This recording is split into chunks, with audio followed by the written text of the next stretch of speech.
भुजा के रूप में दिखाई जाती है। और विनाश के कुछ दिनों के पहले बाप परमधाम जाता है ना। सुनिए, विनाश के पहले बाप कुछ दिनों के पहले बिना परमधाम जाता है और शंकर ने हर आत्मा को पहले परमधाम और बाद में सुखधाम जाना पड़ेगा।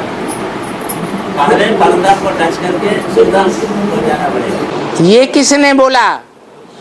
जब तक जीना है, विनाश के बाद जब तक जीना है तब तक पीना है। मना देह भान में जब तक जिएंगे तब तक ज्ञान जल पीते रहेंगे। तो देह भान में 1 मिनट, देह भान में कब तक जीते रहेंगे? 4.5 लाख बीज हैं। सारी दुनिया के 4.5 लाख बीज हैं या सिर्फ सूर्यवंश के बीज हैं?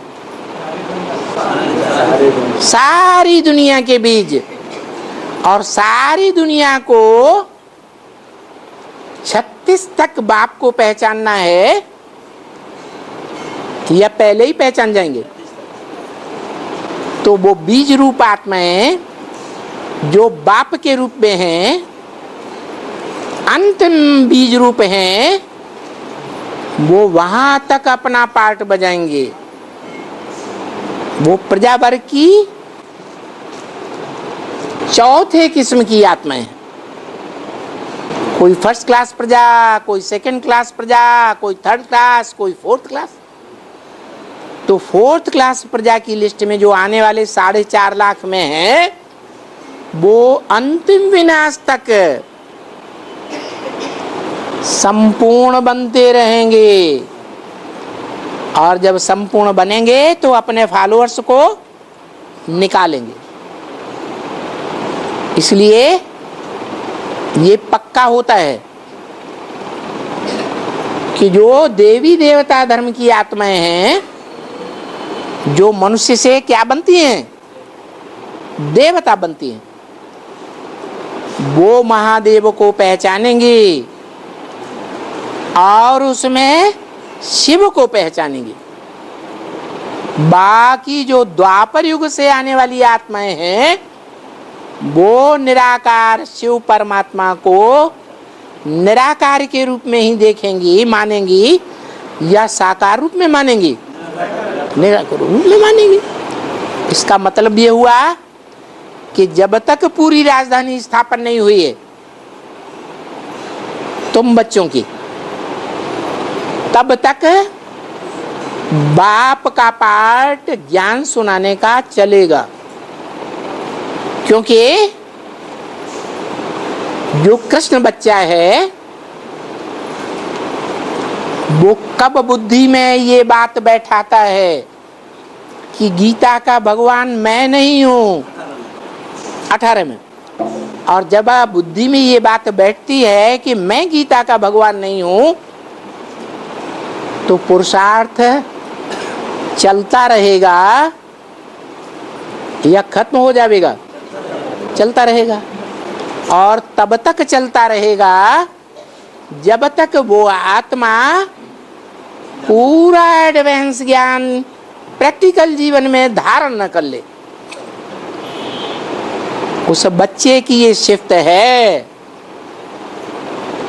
कि वो राम का सहयोगी सबसे बड़ा बनता है और रावण राज्य का विनाश में सहयोगी बनता है। जब रावण राज्य का विनाश होता है तो उस समय पूरी राजधानी तैयार हो जाती है। 500 करोड़ की दुनिया के बीच में पूरी 9 लाख आत्माओं की राजधानी तैयार होती है, जिसमें 4.5 लाख साकार और 4.5 लाख सूक्ष्म शरीरधारी। तो जो 4.5 लाख की संपूर्ण राजधानी स्थापन होती है, वो राजधानी नरक की दुनिया के बीच स्वर्ग का नजारा है। दुनिया के दूसरे धर्म वाले भी पहचानेंगे, जानेंगे, मानेंगे कि जन्नत नाम की कोई चीज भारत में है। मुसलमान लोग मानेंगे और क्रिश्चियंस भी मानेंगे कि पैराडाइज नाम की कोई चीज भारत में है, जहां लॉर्ड कृष्ण का राज्य है, संगमयुगी कृष्ण का राज्य। तो जब बच्चा और बाप दोनों ही संपन्न बन गए, सृष्टि का पहला पत्ता, उस पहले पत्ते को जन्म देने वाला बीज बाप, दोनों ही संपन्न बन गए, बाप समान बन गए, तो शिव ज्योति बिंदु की इस दुनिया में जरूरत है? जरूरत नहीं। बाकी जो द्वापर युग से उतरने वाली आत्माएं हैं, वो तो साकार में निराकार को तब मानेंगी जब विनाश का डंडा उनके ऊपर बजेगा। डंडे से भूत भाग जाते हैं, ऐसे ही है। वो दूसरे धर्म की आत्माएं सहज मानने वाली नहीं है। वो निराकार को बिंदु रूप में याद भी नहीं कर सकती।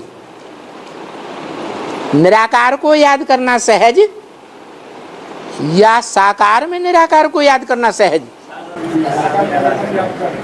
तो वो जो आत्माएं द्वापर के आदि से ही सृष्टि पर उतरती हैं, वो निराकार को मानती तो हैं, लेकिन निराकारी स्टेज में टिक नहीं सकती। ये शूटिंग यही होती है। सारी दुनिया उस विश्व पिता को मानेगी, और मानेगी भी तो याद भी उसी को करेगी। इसलिए कहा जाता है सबका दाता राम।